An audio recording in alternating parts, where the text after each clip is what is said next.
ആശ്രയിക്കുക. എന്ത് ദുഃഖം വന്നാലും എന്ത് തീരാവ്യാധി വന്നാലും ഭട്ടതിരിപ്പാട് അതിനൊരു മറന്ന് പറഞ്ഞിട്ടുണ്ടല്ലേ. ഈ ശ്ലോകം 11 പ്രാവശ്യം നിങ്ങൾ ദിവസേന പറയുകയാണെങ്കിൽ നിങ്ങൾക്ക് ഒരു വ്യാധിയും വരില്ല. ഇത് സത്യമാണ്. നിങ്ങളും ജപിക്കൂ. ഭക്തിയുടെ മഹിമ ശ്രീമദ് ഭാഗവതത്തിലൂടെ അനവധി രാജാക്കന്മാരുള്ള അവരുടെ യജ്ഞങ്ങളിലൂടെയും അതുപോലെ തന്നെ ഭഗവാനെ സേവിച്ചുകൊണ്ടും കാലങ്ങൾ കഴിച്ച അനവധി മനുവംശത്തിലെ രാജാക്കന്മാർ, കുരുവംശത്തിലെ രാജാക്കന്മാർ, ഇതിലെല്ലാം ഉപരിയായിട്ട് സാക്ഷാത് ശ്രീ പരീക്ഷിത്തിൽ മാത്രമാണ് ശ്രീമദ് ഭാഗവതം മുഴുവനും ഗംഗാനദിക്കരയിൽ വെച്ച് ശ്രീ ശുകബ്രഹ്മർഷി പാടിക്കൊടുത്തത്. അവിടെ അനവധി ഋഷീശ്വരന്മാരുണ്ടല്ലേ. വ്യാസഭഗവാനുണ്ട്, സനകാദി മഹർഷിമാരുണ്ട്, സൂതനുണ്ട്, വ്യാസൻ ഭഗവാനുണ്ട്. എന്നിട്ടും എന്തുകൊണ്ടാണ് ശ്രീശുകൻ തന്നെ അത് പാടാൻ വന്നത് അവിടെ അല്ലേ?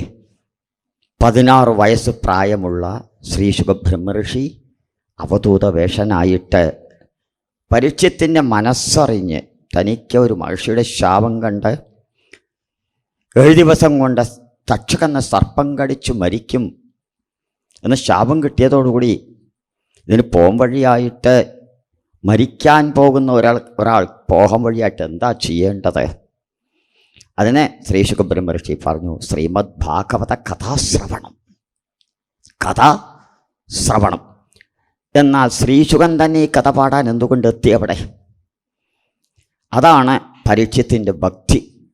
അമ്മയുടെ ഗർഭത്തിൽ കിടക്കുമ്പോൾ തന്നെ ആ ശ്രീഹരിയെ ശംഖുചക്ര കഥാപാതണിയായിട്ട് കണ്ട് വിഷ്ണുരാധൻ എന്ന പേരോടുകൂടി അവതരിച്ച പരീക്ഷത്ത് ഭഗവാൻ ശ്രീകൃഷ്ണനെ ഉണ്ണിയായിരിക്കുമ്പോൾ കാണുകയാണ്. അശ്വമേധയാഗം യുധിഷ്ഠിര മഹാരാജാവ് അശ്വമേധം നടത്തുമ്പോൾ ഉണ്ണിയാ. അപ്പോൾ ശ്രീകൃഷ്ണൻ സാധാരണ മനുഷ്യനായിട്ട് അവതരിച്ച് ഓടക്കുഴലൊക്കെ കയ്യിൽ വെച്ച് രത്നകിരീടങ്ങൾ അല്ലേ മഞ്ഞപ്പട്ട കൊടുത്തി. അപ്പോൾ അന്ന് ശ്രീ യുധിഷ്ഠിര മഹാരാജാവോ മറ്റുള്ള കൂട്ടുകാരോ ഇതാണ് ശ്രീകൃഷ്ണൻ എന്ന് പറഞ്ഞു കൊടുത്തില്ല പരീക്ഷത്തിന്. പലരും ചോദിക്കാം, പരീക്ഷിത്ത് ജനിച്ച ശേഷം ശ്രീകൃഷ്ണ ഭഗവാനെ കണ്ടിട്ടുണ്ടോ ഇല്ലയോ? ഇത് പത്മനാഭസ്വാമി ക്ഷേത്രത്തിൽ സപ്താഹം കഴിഞ്ഞ് വരുമ്പോൾ ചോദിച്ച ചോദ്യമാണ്. പരീക്ഷത്ത് കണ്ടിട്ടുണ്ട്, പക്ഷേ ഉണ്ണിയായിരുന്നു, ആരും പറഞ്ഞു കൊടുത്തു. അതുകൊണ്ടാണ് ദിഗ്വിജയം നടത്തുമ്പോൾ സജ്ജനങ്ങൾ എന്താ പറഞ്ഞത്? സാക്ഷാ ശ്രീകൃഷ്ണ ഭഗവാൻ രക്ഷിച്ച മകനാണിതാ വരുന്നത്. ഇത് കേട്ടപ്പോഴാണ് ഈ ശ്രീകൃഷ്ണൻ ആരാ എന്ന് ചോദിക്കുന്നത്. പക്ഷേ ആ ശ്രീകൃഷ്ണ ഭഗവാന്റെ ചരിതം കേൾക്കാൻ പരീക്ഷത്തിന് ഭാഗ്യമുണ്ടായില്ലേ? എന്തുകൊണ്ടാണ് ശ്രീശുകൻ തന്നെ കഥ പാടാനെത്തിയത്? ഭാരതമഹായുദ്ധമെല്ലാം കഴിഞ്ഞ് യുധിഷ്ഠിരൻ ശ്രീകൃഷ്ണ ഭഗവാനോട് ചോദിച്ചു, അല്ലയോ കൃഷ്ണ, നീ ഞങ്ങൾക്ക് കൂട്ടുകാരനായിട്ടും ജ്യേഷ്ഠനായിട്ടും ഉപദേശകനായിട്ടും സാരഥിയായിട്ടും ഭഗവാനായിട്ടും എല്ലാം ഞങ്ങളൊപ്പം ഉണ്ടായി. പക്ഷേ എനിക്കെന്തോ യുദ്ധക്കളത്തിൽ ഇത്രയും ആളെയും വധിച്ചതുകൊണ്ട് ഞാൻ ചെയ്തതൊരു പാപകർമ്മമാണെന്ന് തോന്നുന്നു. അത് പോകാൻ എന്ത് ചെയ്യണം? ഇത് കേട്ടപ്പോൾ ശ്രീകൃഷ്ണ ഭഗവാൻ പറഞ്ഞു, 1,00,000 ആൾക്ക് അന്നദാനം കൊടുത്താൽ മതി. കൃഷ്ണ, 1,00,000 ആൾ അന്നദാനം കഴിച്ചു എന്ന് എങ്ങനെ അറിയാൻ സാധിക്കും? കൃഷ്ണൻ പറഞ്ഞു, ആ ഒരു മണി കെട്ടാം, അതടിച്ചാൽ 1,00,000 ആൾ ഉന്നയിച്ചു. യുധിഷ്ഠിരൻ ചോദിച്ചു, നീയേ ഒരു കള്ളൻ, നിന്നെ മണി അടിച്ചില്ലെങ്കിലോ? കൃഷ്ണൻ നമ്മളെ കളിപ്പിക്കുന്ന ഒരാൾ തന്നെയാണല്ലേ. പക്ഷെ ഭക്തി ഉണ്ടായിക്കഴിഞ്ഞാൽ നമ്മുടെ വീട്ടില്ല അല്ലേ, മാഗ്നറ്റിക് പോലെ ഇങ്ങോട്ട് വലിച്ചുകൊണ്ടേയിരിക്കും അല്ലേ. 1 മാസം നമ്മൾ അറിയാതെ ആരെങ്കിലും വിളിച്ചുകൊണ്ട് ഗുരുവായൂരിനടയിൽ കൊണ്ട് നിർത്തിയാൽ മതി, അടുത്ത മാസം അവിടെ എത്തിക്കഴിയണം. അതാണ് അദ്ദേഹത്തിൻ്റെ ആ മനസ്സ്, സന്മനസ്സ് അല്ലേ. വിടില്ല നമ്മളെ അല്ലേ. അങ്ങനത്തെ ആളാണ് ഉണ്ണിക്കണ്ണൻ അല്ലേ. അതുകൊണ്ട് കൃഷ്ണൻ പറഞ്ഞു, ഇല്ല, ഞാൻ ശരിയായിട്ടും കെട്ടാൻ അടിക്കും. അങ്ങനെ അടുത്ത ദിവസം രാവിലെ 9 മണി മുതൽ അന്നദാനം തുടങ്ങി വൈകുന്നേരം 5 മണി വരെ. 3-ാം ദിവസം കാലത്ത് 10 മണിയായപ്പോൾ ബെല്ലടിച്ചു. മണി അടിച്ചപ്പോൾ, കൃഷ്ണ 1,00,000 ആൾ ഊണ് കഴിച്ചുവോ എന്ന് യുധിഷ്ഠിരൻ ഓടി വന്നു. ഭഗവാൻ പറഞ്ഞു നമുക്ക് പോയി നോക്കാം. ഡൈനിങ് ഹാൾ ചെന്ന് നോക്കിയപ്പോൾ ഒരാളാ ഊണ് കഴിക്കണം. ആരാ? ശ്രീശുഖൻ. അപ്പോൾ ഭഗവാൻ പറഞ്ഞു 1,00,000 ആൾ കഴിച്ച ബലമായി പൊക്കോ. അപ്പോൾ ശ്രീശുഖൻ എന്താ? അദ്ദേഹം എല്ലാ ജീവജാലങ്ങളിലും സാക്ഷാത് ശ്രീഹരി ഉണ്ടെന്ന് മനസ്സിലാക്കിയ ജ്ഞാനിയാണ്. അതുകൊണ്ടാണ് ഉപനയനം കൂടി വേണ്ട എന്ന് പറഞ്ഞത്. അദ്ദേഹത്തിന് ഉപനയനം കൂടി ആവശ്യമില്ല. യാതൊരു വികാരങ്ങളില്ല, എല്ലാത്തിലും വിരക്തി വന്ന ആളാണ് ശ്രീ സുഖബ്രഹ്മർഷി അല്ലേ. അതുകൊണ്ടല്ലേ 16-ാമത്തെ വയസ്സിൽ ഗംഗാനദിക്കര എവിടെയും സ്ഥിരമായിരിക്കാത്ത ഒരാളാണ് അദ്ദേഹം ഇല്ലേ. സ്ഥിരമായിരിക്കില്ല, 1 മണിക്കൂറോ 1/2 മണിക്കൂറോ ഇരുന്ന പക്കളയുന്ന ആളാണ്. പക്ഷേ ഇവിടെ പരീക്ഷത്തിന് വേണ്ടി രാവിലെ 6 മണി മുതൽ വൈകുന്നേരം 6 മണി വരെ ആ കഥകളെ പാടിക്കൊടുത്ത 7 ദിവസം അല്ലേ. അവസാനം അവപ്രസ്നാനമൊക്കെ കഴിഞ്ഞ് വന്നപ്പോൾ എന്താ പറഞ്ഞത്? അല്ലയോ പരീക്ഷത്തെ, നീ മഹാഭാഗ്യശാലിയാണ്. നിന്നെ ഭഗവാൻ ഗർഭത്തിൽ നിന്ന് രക്ഷിച്ചു, അശ്വത്ഥാമാവിൻ്റെ ബ്രഹ്മാസ്ത്രത്തിൽ നിന്നും ഇല്ലേ. ഇപ്പോൾ നിനക്കൊരു ശാപമാണല്ലോ, തക്ഷകം കടിച്ച് മരിക്കട്ടെ എന്ന്. ആ സർപ്പത്തിൽ നിന്നും ഭഗവാൻ രക്ഷിക്കാൻ സാധ്യതയുണ്ട്.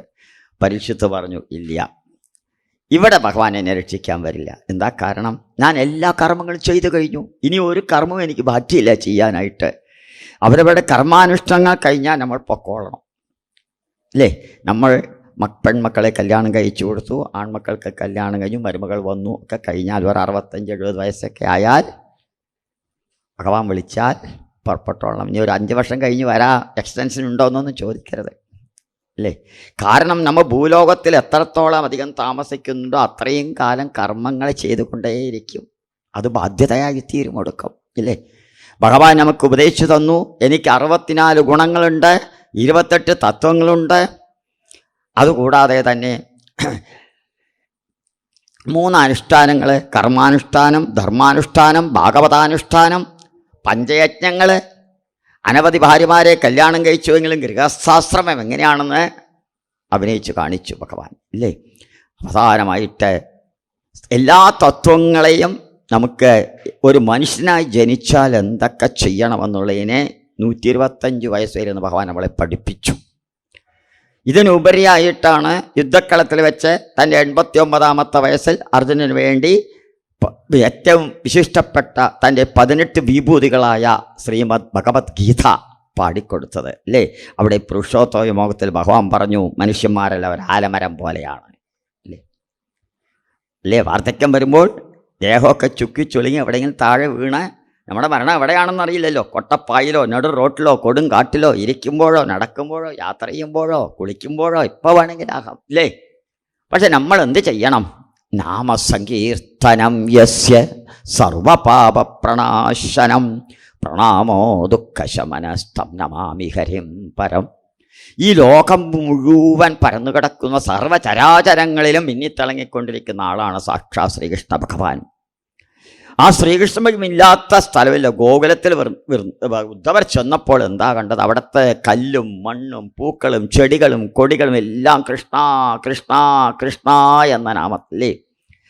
അങ്ങനെ ആ ഗോപികന്മാരെ പരമപ്രേമ, അവർ വ്രതം അനുഷ്ഠിച്ചിട്ടില്ല, വേദങ്ങളറിയില്ല, ശാസ്ത്രങ്ങളില്ല, യാതൊന്നും അറിയാത്ത ഗോപികന്മാരെ സദാസർവനേരവും കൃഷ്ണ കൃഷ്ണ കൃഷ്ണ എന്ന നാമോച്ച ജപിച്ച് രാവിലെ 3 മണിക്കണീറ്റ് ഉമ്മറപ്പടിക്ക് ചാണകവെള്ളം തെളിച്ച് കോലയിട്ട് കഴിഞ്ഞാൽ തൈര് കടയാൻ തുടങ്ങുമ്പോഴേ കൃഷ്ണ കൃഷ്ണ മുകുന്ദ ജനാർദ്ദന അച്യുതാനന്ദ ഗോവിന്ദ മാധവ ഇല്ലേ. ആ നാമജപത്തിൻ്റെ മഹത്വം എത്രയാണെന്ന് പറഞ്ഞറിയിക്കാൻ പറയില്ല. എല്ലാ യോഗങ്ങളിലേക്കാട്ടിലും കർമ്മയോഗം, ജ്ഞാനയോഗം എല്ലാത്തിനും ഉപരിയിലായിട്ടാണ് ഭക്തിയോഗം എന്ന് കപിലനായി അവതരിച്ച ഭഗവാൻ ദേവകുതിക്ക് ഉപദേശിച്ചു കൊടുത്തു. നമുക്കും കലികാലത്തിൽ അത് മാത്രമേ ചെയ്യാൻ സാധിക്കുള്ളൂ. ഭഗവാൻ ഉപദേശിച്ചായിക്കൊണ്ടുള്ള വ്രതങ്ങളോ ഒരു ഏകാദശി വ്രതം നമ്മളെ കൊണ്ട് അനുഷ്ഠിക്കാൻ സാധിക്കുന്നുണ്ടോ? ഇപ്പോൾ ഇല്ല. എന്താ കാരണം? കാലത്തെണീറ്റാൽ 8 മണിക്ക് 4 ഇഡ്ഡലി കഴിച്ചാൽ 3 ഗുളിക മുഴുങ്ങണം. എന്താ? BP, ഷുഗർ, കൊളസ്ട്രോള് എല്ലാം ഉണ്ട് അല്ലേ. അത് വ്രതം ആചരിക്കാൻ പറ്റുമോ? ഇല്ല. അപ്പോൾ ഇതൊന്നും നമുക്ക് സാധിക്കാത്ത ഗംഗാ ഗീത ഗായത്രി അഭിച്ചു തുളസിക ഗോപിക ചന്ദനം തത് സാളഗ്രാമാതിപൂജ തതൈ പുരുഷ ഏകാദശി നാമവർണ. ഇതൊന്നും നമുക്ക് സാധിക്കാത്തത് കൊണ്ട് ഭഗവാന്റെ അടുക്കലേക്ക് എത്താൻ 9 മാർഗങ്ങളുണ്ടെന്ന് പറഞ്ഞു ഇല്ലേ? ഇതൊന്നും 8ഉം നമുക്ക് സാധിക്കില്ല. 9ാമത്തെ ഒറ്റ മാർഗമാണ് ഇരിക്കുമ്പോഴും നടക്കുമ്പോഴും യാത്ര ചെയ്യുമ്പോഴും അടുക്കളയിൽ ജോലി ചെയ്യുമ്പോഴും കൃഷ്ണ ഹരേ രാമ രാമ രാമ ഹരേ ഹരേ, ഹരേ കൃഷ്ണ കൃഷ്ണ കൃഷ്ണ ഹരേ ഹരേ അല്ലേ? ഭഗവാനോടുള്ള പരമപ്രേമ ഭക്തിയാണ് നമുക്ക് ഭഗവാനോടുള്ള സാമീപ്യം ഉണ്ടാക്കുന്നത്. ഭഗവാനോടുള്ള സാമീപ്യം, സാരൂപ്യം, സായുജ്യം, മുക്തി, ഈ അവസാനത്തെ 3ഉം ഇല്ലെങ്കിലും ഭഗവാനോടുള്ള സാമീപ്യം നമുക്കുണ്ടാകണം. ഏതൊരു കുചേലനാണോ സുഹൃതത്തിൻ്റെയും സഖ്യത്തിൻ്റെയും ആത്മബന്ധത്തിൻ്റെയും ഭക്തിയുടെയും ഇടകലർന്ന 4 പിടി അവർ കൊണ്ടുപോയത് ഭഗവാനെ കാണാനായിട്ട്, നമ്മളാൽ ഇന്നും ആ ഭഗവാനെ ഒരു പിടി അവർ സമർപ്പിക്കാൻ സാധിച്ചിട്ടില്ല ഭക്തിയോടുകൂടി ഇല്ലേ? കാരണം നമുക്ക് എല്ലാ ഐശ്വര്യാദികളുണ്ട്, ബന്ധുക്കളുണ്ട്, ധനമുണ്ട്, വീടുണ്ട്, കാറുണ്ട്, എല്ലാം ഉണ്ട്. പക്ഷേ ഭഗവാനിലേക്ക് അടുക്കലേക്ക് എത്താൻ സാധിക്കാത്ത ഒരു ദാരിദ്ര്യമാണ് നമുക്ക് എല്ലാവർക്കും. അതിനെന്താ വഴി? ആ ദാരിദ്ര്യം പോയി ഭഗവാനെ സേവിക്കണം. എന്ത് ചെയ്യണം? നമ്മൾ സജ്ജന സംസർഗം, ആ വഴിക്ക് ഭഗവാന്റെ കഥകളെ ശ്രവണം ചെയ്യുകയും ദിവസേന ഒരു അരമണിക്കൂറെങ്കിലും നാമം ജപിക്കണം. നമ്മുടെ 7.5 കോടി ജന്മം കഴിഞ്ഞ് നമ്മുടെ ഹൃദയത്തിൽ പാറാങ്കല്ല് പോലെ അടച്ചു കിടക്കുന്ന ചളി അത് കഴുകിക്കളയണമെങ്കിൽ ഹോസ് പൈപ്പ് കൊണ്ട് വെള്ളം അടിച്ചാൽ പോരാ. നമ്മൾ ദേഹശുദ്ധി എന്ന് പറയുന്നുണ്ടല്ലോ. ഈ ദേഹം എപ്പോഴാണ് ശുദ്ധമാകണത്? ദേഹം മുഴുവനും നവദ്വാരങ്ങൾ മുഴുവൻ ദുർഗന്ധമുള്ളതാ. ഇതെപ്പോഴാണ് ശുദ്ധമാകുക? ഇതൊരിക്കലും ശുദ്ധമാകുന്നില്ല ഇല്ലേ? അപ്പോൾ മനസ്സെങ്കിലും നമുക്ക് ശുദ്ധമാകണം. എന്ത് ചെയ്യണം? നാമജപം. നാമജപം കൊണ്ട് മാത്രമേ മനഃശുദ്ധി ഉണ്ടാവുള്ളൂ. ആ മനഃശുദ്ധി, സന്മനസ്സുണ്ടാകണം. നമ്മുടെ വീട്ടിലൊരു വേലക്കാരൻ എന്തെങ്കിലും കൊണ്ടുവന്നു എന്ന് വെക്കുക, അത് അവൻ തരാൻ മടിക്കുകയാണ് എന്ന് വെച്ചാലും, ഒരിക്കലും യജമാനന് വേണ്ടി ഒരു വേലക്കാരൻ നല്ലൊരു മാമ്പഴം, നല്ല പഴുത്ത മാമ്പഴം, അതയാൾ തൻ്റെ മേൽവസ്ത്രത്തിൽ പൊതിഞ്ഞ് കയ്യിൽ പിന്നാലെ പിടിച്ചിരിക്കുക. യജമാനൻ ചോദിച്ചു, എന്താ നീ പിൻവശത്ത് പിടിച്ചിരിക്കണത്, എന്താ അത് എന്ന് ചോദിച്ചു. ഇതൊരു പഴമാണ്, അങ്ങ് ഇത് സ്വീകരിക്കുമോ എന്തോ എനിക്കറിയില്ല. എൻ്റെ ഗൃഹത്തിൽ ആദ്യമായി കഴിച്ചൊരു മാമ്പഴം, നല്ല മധുരമുള്ള മാമ്പഴമാണ്, കൊണ്ടുവാ, താ. അങ്ങനെ മേടിക്കാനുള്ള സന്മനസ് വേണം. നമ്മൾ വിചാരിക്കണ്ടേ ഇവന് തൊടാമോ, തൊട്ടാ വല്ല വ്യാധി നമുക്ക് വരുമോ എന്നൊക്കെയാണ് നമ്മുടെ വിചാരങ്ങൾ. പക്ഷേ ഭഗവാൻ ഏത് രൂപത്തിൽ നമ്മുടെ അടുക്ക് വരുമെന്ന് നമുക്ക് പറയാൻ സാധിക്കില്ല അല്ലേ? ഭഗവാൻ ഏത് രൂപത്തിലും ഭക്തന്മാരെ രക്ഷിക്കാൻ എത്തുന്നു. പറയും ഏത് രൂപത്തിലാണ്, ഉണ്ണിയുടെ രൂപത്തിലോ അല്ലെങ്കിൽ വേറെ ആളെ റെപ്രസെൻ്റ് ആയിട്ടോ ഏതെങ്കിലും ഒരു ഭക്തൻ വഴിക്കോ നമ്മളെ രക്ഷിക്കാൻ ഭഗവാൻ എത്തിക്കും അല്ലേ? ഒരിക്കൽ ഭഗവാൻ പറഞ്ഞു, ഭഗവാൻ ഏത് രൂപത്തിൽ വന്നാൽ നമുക്ക് അറിയാൻ സാധിക്കണമെങ്കിൽ എന്ത് വേണം? എന്ത് വേണം? പരമപ്രേമ ഭക്തി വേണം അല്ലേ?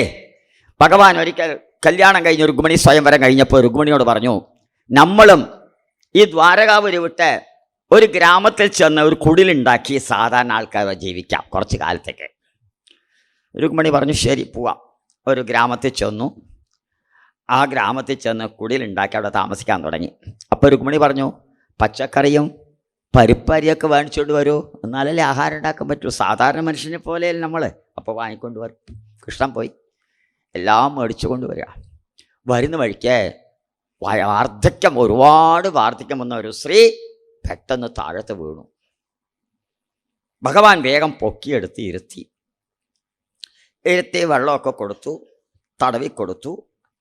അപ്പോൾ അത് നോക്കിക്കൊണ്ടുന്ന ഒരു സ്ത്രീ പറഞ്ഞു, ഇവർക്ക് ആരുമില്ല, അനാഥയാണ്, വാർദ്ധക്യം ഒരുപാടായി, ഇങ്ങനെ വല്ലതും കിട്ടിയാൽ ജോലി ചെയ്ത് എന്തെങ്കിലും വീടുകൾ പല ജോലി ചെയ്ത് കിട്ടുന്ന കാശ് കൊണ്ടാണ് കഴിയണമെന്ന് പറഞ്ഞു. ആ സ്ത്രീ ചോദിച്ചു, നീ കൃഷ്ണനെ പോലെ ഉണ്ടല്ലോ, നീ കൃഷ്ണനാണോ എന്ന്. ഭഗവാൻ അമ്പരന്ന് പോയി. എൻ്റെ ഭക്ത, ഞാൻ ഏത് രൂപത്തിലും വന്നാൽ എന്നെ കാണാൻ സാധിക്കുന്ന ഒരു ഭക്ത. അങ്ങനെ വേണം നമ്മളും. ഏത് രൂപത്തിൽ വന്നാലും ഭഗവാൻ നമുക്ക് കാണാൻ സാധിക്കണം. കൃഷ്ണൻ പറഞ്ഞു, എന്നെ അമ്മയുടെ മകനായി വിചാരിച്ചോളൂ എന്ന് പറഞ്ഞു. അപ്പോൾ അമ്മ പറഞ്ഞു, എന്നാൽ എൻ്റെ വീട്ടിലേക്ക് വാ, എൻ്റെ മകനാണെന്ന് പറഞ്ഞില്ലേ, എൻ്റെ വീട്ടിലേക്ക് വന്ന് കുറച്ച് താമസിക്കാം എൻ്റെ കൂടെ. അപ്പോൾ ഭഗവാൻ പറഞ്ഞു, എൻ്റെ ഭാര്യയുണ്ട് അവിടെ, ഭാര്യയ്ക്ക് വേണ്ടി ഞാൻ ആഹാരം ഉണ്ടാക്കാൻ വേണ്ടി അതൊക്കെ മേടിച്ചു കൊണ്ട് പോകാം. ഇവിടെ ഈ കൃഷ്ണൻ എന്ത് ചെയ്യാറ് വാങ്ങിക്കൊണ്ട് വന്നതൊക്കെ അത് അമ്മയെ വാർദ്ധക്യം വന്ന് അമ്മേനെ ഏൽപ്പിച്ചു. വീട്ടിൽ കൊണ്ടാക്കിയതൊക്കെ കൊടുത്തു, ആഹാരത്തിനുള്ളതൊക്കെ കൈ വീശി വന്നു. രുക്മിണി ആഹാരം ഉണ്ടാക്കണ്ട, എവിടെ സാധനങ്ങളൊക്കെ വാങ്ങിക്കൊണ്ട് വന്നു? ഒന്നും പറയണ്ട, വഴിയിൽ വെറുതെ കണ്ടു, ഇതൊക്കെ കൊടുത്തു വന്നു. രുക്മിണി പെട്ടെന്ന് ഇങ്ങനെ ഉള്ളിലേക്ക് പോയി. കൃഷ്ണൻ അറിയാം രുക്മിണി ദേഷ്യത്തിലാണെന്ന്. പിന്നാലെ പോയി എന്ത് ചെയ്തറിയാ, ഈ കോലവിടെ മാവ് രുക്മിണി ദേവി കോലമാവ് അരച്ചു വെച്ചിരിക്കുക.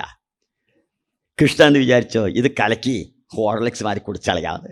കൃഷ്ണ അത് കലക്കാൻ തുടങ്ങി. രുക്മിണി പറയാണ് ഇത് കലക്കാനുള്ളതെന്നല്ല, അത് കോലവിടാനുള്ള മാവാ, ഇത് കഴിക്കാൻ പറ്റുന്ന മാവല്ല എന്ന് പറഞ്ഞു.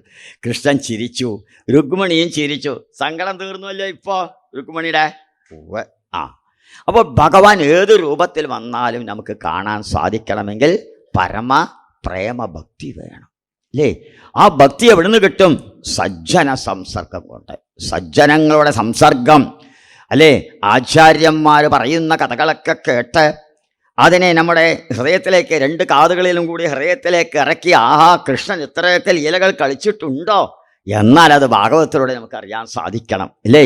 ഈ ശ്രീമദ് ഭാഗവതത്തിലും ശ്രീമദ് നാരായണത്തിലും പറഞ്ഞിരിക്കുന്ന കഥകളൊക്കെ ഇന്ന് വൃന്ദാവനത്തിൽ പോയാലുണ്ടല്ലോ, അവിടെ ഇല്ലാത്ത എല്ലാം ഉണ്ട്, അല്ലേ? ഭഗവാൻ രാസക്രീഡ കളിച്ചതും, ഗോവർദ്ധനം പൊക്കിയതും, കാളികമർദ്ദനം കളിച്ചതും, ഗോപികാവസ്ത്രാപനം നടത്തിയതും എല്ലാം അവിടെയുണ്ട്, ഇല്ലേ?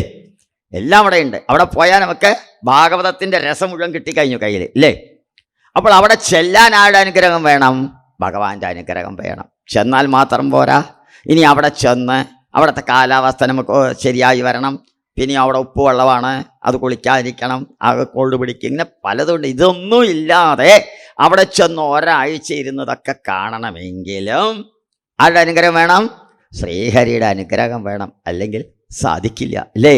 അപ്പോൾ നമ്മൾ ആയുരാരോഗ്യത്തോടു കൂടിയിരിക്കത്തമ്മൻ നാമജപം വേണം. സജ്ജന സംസർഗം ഉണ്ടാക്കി നാമജപം, അതുപോലെ തന്നെ ശ്രീമദ് ഭാഗവത കഥാശ്രവണം, ഭാഗവത പഠനം, ഇതൊക്കെ നമ്മൾ ചെയ്യണം, അല്ലേ? അപ്പോൾ നാമത്തിന് അത്രയ്ക്കും ശക്തിയുണ്ട് എന്ന് തെളിയിക്കാനായിക്കൊണ്ട് ഒരിക്കൽ ഋഷീശ്വരന്മാരെല്ലാവരും കൂടി ഒരു യോഗം കൂടി. അവിടെ വസിഷ്ഠരാണ് ആചാര്യനായിരിക്കുന്നത്. അവിടെ എല്ലാ ഋഷീശ്വരന്മാരും വന്നിട്ടുണ്ട്, നാരദ മഹർഷിയും വന്നിട്ടുണ്ട്. അന്നത്തെ ചോദ്യം വ്യക്തിക്കാണോ നാമത്തിനാണോ ശക്തി എന്ന് ചോദിച്ചു. ഇതേ കുറേ ചോദിച്ചപ്പോൾ എല്ലാവരും ആലോചിച്ചു കൊണ്ടിരിക്കുക. ഉടനെ നാരദർ പറഞ്ഞു, ഇതിൻ്റെ ഉത്തരം നാളെ പറയാം. അതെന്താ നാളെ പറയാം ഉത്തരം? ശരി, യോഗം പിരിച്ചു വിട്ടു, നാളെ പറയാമെന്ന് പറഞ്ഞു. നാളേക്കുള്ളതല്ല. നാരദൻ എന്ത് ചെയ്യോ? നേരെ ആഞ്ജനേയരുടെ അടുക്കൽ ചെന്നു. ആഞ്ജനേയർ എവിടെയാ തപസ് ചെയ്യണ? പൗഴമല്ലിയിൽ, അല്ലേ? പാരിജാത പുഷ്പത്തിന് പേരിൽ അവിടെ ചെന്നു. ആഞ്ജനീയ എന്ന് വിളിച്ചു. എന്തേ നാരദ, എന്താ വല്ല കോപാള വലുതും ഉണ്ടോ? എവിടുന്നാ വരണത്? നാളെ അങ്ങക്കൊരു ജോലിയുണ്ട്. എനിക്കോ? അതെ, എന്താ ജോലി? നാളെ ഋഷീശ്വരന്മാരുടെ യോഗം കൂടുകയാണ്. ആ യോഗത്തിൽ നീ വരണം. അവിടെ മുൻപിലിരിക്കുന്നത് വസിഷ്ഠ മഹർഷിയായിരിക്കും. നീ അദ്ദേഹത്തെ കണ്ടവാവിനടിക്കാൻ പാടില്ല. ബാക്കിയുള്ള ഋഷീശ്വരന്മാരൊക്കെ നമസ്കരിച്ച് നിൻ്റെ സ്ഥാനത്ത് പോയി ഇരിക്കുക. വസിഷ്ഠനെ കണ്ടവാവനടിക്കാൻ പാടില്ല. വസിഷ്ഠനാണെങ്കിൽ ആരാ? രാമൻ്റെ ഗുരുവാണ്, രാമൻ്റെ പരമഭക്തനാണ് ആഞ്ജനേയർ. അദ്ദേഹത്തെ കൊണ്ട് ഇത് കാണാണ്ടിരിക്കാൻ പറ്റുമോ? നാരദ, ഇത് വല്ല കുഴപ്പത്തിലുണ്ടാക്കുന്ന കാര്യമാണ് തോന്നുന്നുണ്ടല്ലോ.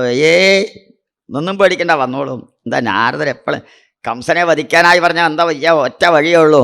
രാക്ഷസന്മാരൊക്കെ കഴിഞ്ഞു കംസൻ്റെ അടുത്ത്. ഇനി വധിക്കാനായിട്ട് എന്താ വഴി? ഒറ്റ വഴി, ഒരു യാഗം നടത്താം. കംസ, നീ ഒരു യാഗം നടത്തിയാൽ ബലരാമസ്വാമി ശ്രീകൃഷ്ണനെ കൂടെ കൊണ്ടുവന്നാൽ വധിക്കുകയും ചെയ്യാം, അല്ലേ? എന്തൊക്കെയാ ഐഡിയ പറഞ്ഞു കൊടുക്കാൻ പറ്റിയ ആൾ നാരദ മഹർഷിയ. എന്താ കംസവധം അടുത്തു എന്നുള്ളത് അദ്ദേഹത്തിന് അറിയാം. അതുകൊണ്ടുള്ള വഴി എന്തൊക്കെയുണ്ട് നോക്കൂല്ലേ? വരാഹാവതാരം എടുത്തപ്പോൾ ബ്രഹ്മദേവൻ്റെ നാസികാധാരത്തിൽ നിന്ന് ചാടിയപ്പോൾ ആരാ അതേ ചോദിച്ചത്? നാരദ പറഞ്ഞാണ്, ഇതാണ് ഭഗവാന്റെ വരാഹാവതാരം. എൻ്റെ അടുത്ത് പറഞ്ഞില്ലല്ലോ. വരാഹാവതാരം പറയാതെ കാണിച്ചതല്ലേ? ഇതിലുപരിയായിട്ട് ആരും പ്രാർത്ഥിക്കാതെയും ആരും പറയാതെയും അവതരിച്ച ഒരു അവതാരമാണ് കപിലാവതാരം. ആരും പ്രാർത്ഥിച്ചിട്ടില്ല, താൻ സ്വന്തമായിട്ട് അവതരിക്കാൻ തീർച്ചയാക്കിയ ഒരു അവതാരമാണ് കപിലാവതാരം. ദേവയുടെ ഗർഭത്തിലേക്ക് കടന്നുവെന്ന് കണ്ടപ്പോഴാണ് ബ്രഹ്മദേവന് കാര്യം മനസ്സിലായിട്ട് സ്തുതിക്കാനായിട്ട് വന്നത് അവിടെ, അല്ലേ? അപ്പോൾ ആ ഭഗവാന്റെ എല്ലാ അവതാരവും പറയുന്നുണ്ടെങ്കിൽ 2-3 അവതാരങ്ങൾ ദേവന്മാരെ അറിയിക്കില്ല. കൃഷ്ണാവതാരത്തിന് പോലും ദേവന്മാരെ ഭൂലോകത്തിൽ വരണ്ട എന്നാണ് പറഞ്ഞത് ഭഗവാൻ. നിങ്ങളൊക്കെ ആകാശത്തു നിന്ന് പുഷ്പമിട്ട് വരിഞ്ഞാൽ മതി കൃഷ്ണാവതാര സമയത്ത്. കാരണം ഇത് അച്ഛനമ്മമാർക്കും ഭൂമാദേവിക്കും ദേവന്മാരെ രക്ഷിക്കാനും ഞാൻ ഏർപ്പാട് ചെയ്തിട്ടുണ്ട്. അതുകൊണ്ട് നിങ്ങൾ ആരും ഭൂലോകത്തിലേക്ക് വരണ്ട എന്നങ്ങനല്ലേ. അപ്പോൾ അങ്ങനെ നാരദ മഹർഷി ആഞ്ജലിയോട് ചെന്ന് പറഞ്ഞപ്പോൾ ആഞ്ജലി ചോദിച്ചു, വല്ല അബദ്ധമാവുമോ? ഇല്ല. ശരി, അടുത്ത ദിവസം ആഞ്ജനേയർ വന്നു. എല്ലാവരും ഇരിക്കുന്നുണ്ട്. വസിഷ്ഠ ആദ്യത്തിലിരിക്കുന്നു സിംഹാസനത്തിൽ. കണ്ടവൻ തലയും കുനിച്ചു ഒറ്റ ആഞ്ജനേയർ ഓടിയിട്ട് എന്ന് തൻ്റെ ആസനത്തിലിരുന്നു. കുറേ നേരം വസിഷ്ഠർ ദേഷ്യങ്ങൾ വന്നു. രാമനെ വിളിച്ചു. രാമ, ആഞ്ജനേയർ വധിക്കേ? എൻ്റെ ഭക്തനെയോ? അതെ, വധിക്കുക. പറ്റില്ല. ഗുരുനാഥനാണ് പറയണത്. ഗുരുനാഥനെ വേണ്ടവണ്ണം ആശ്രയിക്കണം. ഒരു ഗുരുനാഥൻ എന്ന് പറഞ്ഞാൽ ആരാ? നമ്മളെ അന്ധകാരത്തിൽ നിന്നും വെളിച്ചത്തിലേക്ക് കൊണ്ടുവരുന്ന ആള് ഗുരുനാഥൻ അല്ലേ. അപ്പോൾ ഗുരുനാഥൻ പറഞ്ഞത് മുഴുവനും അനുസരിക്കണം. അനുസരണയോട് ഒരു ഗുരുനാഥനെയോ ഗുരുനാഥൻ്റെ കുടുംബത്തിലെ ആരെങ്കിലുമോ മനസ്സുകൊണ്ടുപോലും ഉപദ്രവം വിചാരിക്കാൻ പാടില്ല. അവരെ ആരെങ്കിലും വധിക്കുകയോ അവരുടെ എന്തെങ്കിലും സാധനങ്ങൾ മോഷ്ടിക്കുകയോ ചെയ്താൽ ബ്രഹ്മഹത്യാദോഷമാണ് അല്ലേ. ഗുരുവിനെ വധിച്ചത് കൊണ്ടല്ലേ ദേവേന്ദ്രൻ ബ്രഹ്മഹത്യാദോഷം വന്നത് അല്ലേ. വിശ്വരൂപനെ 3 തല അറുത്ത് താഴെ ഇട്ടു ദേവേന്ദ്രൻ. ഉടനെ അവിടെ എന്താ വന്നത്? ബ്രഹ്മഹത്യാദോഷമാണെന്ന് ബ്രഹ്മദേവൻ പറഞ്ഞു. ഇന്ദ്രലോകം വിടണമെന്ന് പറഞ്ഞു അല്ലേ. വീണ്ടും വൃത്താസുരനെ വധിച്ചത് കൊണ്ട് വീണ്ടും ബ്രഹ്മഹത്യാദോഷം വന്നു. എന്താ? വൃത്താസുരനെ അസുരനെയല്ലേ വധിച്ചത്? അല്ല, അയാൾ മുൻജന്മത്തിൽ രാജാവായിരുന്നു അല്ലേ. ശൂരസേന രാജ്യത്തെ ചിത്രകേതു എന്ന രാജാവിനെയാണ് ഈ വധിച്ചത്. ഒരു രാജാവിനെയോ രാജാവിൻ്റെ കുടുംബത്തിലെ ആരെ വധിച്ചാലും ബ്രഹ്മഹത്യാദോഷമാണ് അല്ലേ. അതുകൊണ്ട് ആഞ്ജനേയരെ എങ്ങനെ ഞാൻ വധിക്കും? എൻ്റെ പരമഭക്തൻ എനിക്ക് വേണ്ടി എന്തൊക്കെയാണ് ചെയ്തിരിക്കുന്നത്? എന്നാലും ഗുരുനാഥൻ പറയുന്നതനുസരിക്കാതെ ഇരിക്കാൻ വഴിയില്ല. തൻ്റെ ആവനാഴിയുള്ള അസ്ത്രങ്ങളെടുത്ത് പുറപ്പെട്ടു. ഹനുമാൻ അപ്പോഴേക്ക് അവിടെ നിന്ന് ഓടി.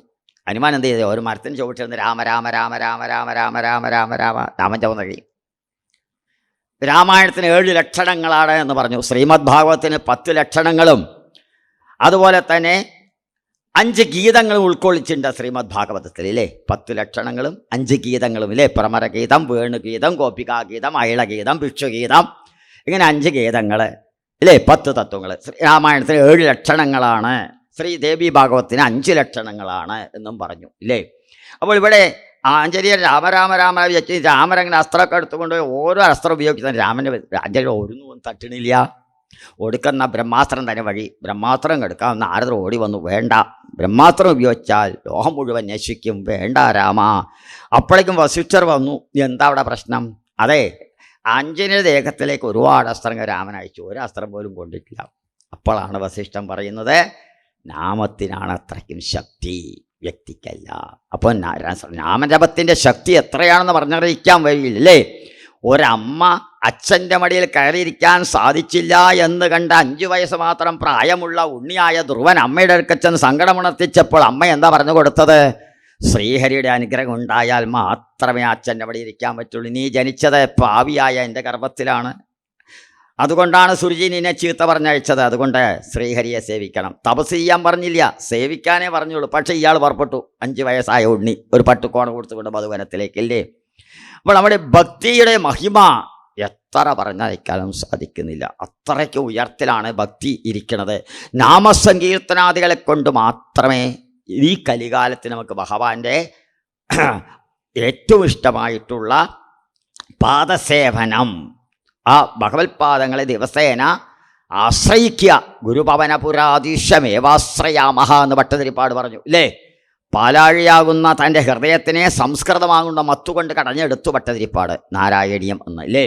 മുഴുവൻ ഭക്തിനെ കൊണ്ട് വർണ്ണിച്ചെടുത്തു. അവിടെ യാതൊരു വിധമായിട്ടുള്ള സംവാദങ്ങളോ യാതൊരു വിധമായിട്ടുള്ള സ്തുതിഗീതങ്ങളോ യാതൊന്നുമില്ല ഇല്ലേ. മുഴുവനും ശ്രീമദ് ഭാഗവത്തിൽ 26 വിധത്തിലുള്ള സ്തുതികളുണ്ട്. ഇതിലതൊന്നുമില്ല ഭട്ടതിരിപ്പാടിൻ്റെ അവിടെ. ഭട്ടതിരിപ്പാട് മുഴുവൻ ഭക്തിനങ്ങോട്ട് പിഴിഞ്ഞങ്ങോട്ട് എടുത്തു അല്ലേ. സജ്ജനങ്ങൾക്ക് നന്നാവാൻ ഒരു വഴിയാണ് ഈ നാരായണീയം കൊണ്ട് അല്ലേ. അപ്പോൾ തൻ്റെ ഹൃദയമാകുന്ന പാലാഴിയെ സംസ്കൃതമാകുന്ന മത്തോണ്ട് കടഞ്ഞെടുത്ത് 1034 ശ്ലോകങ്ങളാക്കിയും 100 ദശകങ്ങളാക്കിയും 65,000 വാക്കുകൾ ഉപയോഗിച്ച് 28 വൃത്തങ്ങൾ ഉപയോഗിച്ച് നമുക്ക് എളുപ്പത്തിൽ അല്ലേ ഒരു നിമിഷത്തിൽ ഒരു ദശകത്തിന് 3 നിമിഷം എന്ന് കണക്കെടുത്താൽ 4.5 മണിക്കൂർ കൊണ്ട് ശ്രീമൻ നാരായണൻ സമ്പൂർണ്ണമായി സമർപ്പിക്കാൻ സാധിക്കും.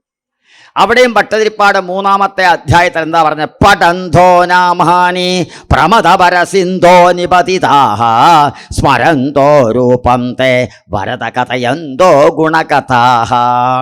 യവനവരവനാണോ ഭഗവാന്റെ ഗുണകഥകളെ പാടുന്നത്, യവനവരവനാണോ ഭഗവാന്റെ നാമം ജപിക്കുന്നത്, അത് ആരാണോ മറ്റുള്ളവർക്ക് ഉപദേശിക്കുന്നത്, അവനാണ് പരമഭക്തൻ എന്ന്. ഇല്ലേ?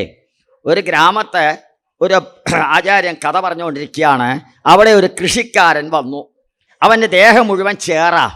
അപ്പോൾ അവനെ ഉള്ളിലേക്ക് വിട്ടില്ല, അവിടെ പിടിച്ച് നിർത്തി അവിടുത്തെ സജ്ജനങ്ങൾ. എന്തേ? തൻ്റെ ദേഹം മുഴുവൻ ചേറ, അവിടെയുള്ളവർക്കൊക്കെ നാറും, അതുകൊണ്ട് ഇവിടെ നിന്ന് പോകാൻ പറ്റും. ഇയാൾ എന്ത് ചെയ്യുക? നേരെ ഒരു ആലമരത്തുണ്ടുമ്പോൾ അവിടെ പോയിരുന്നു.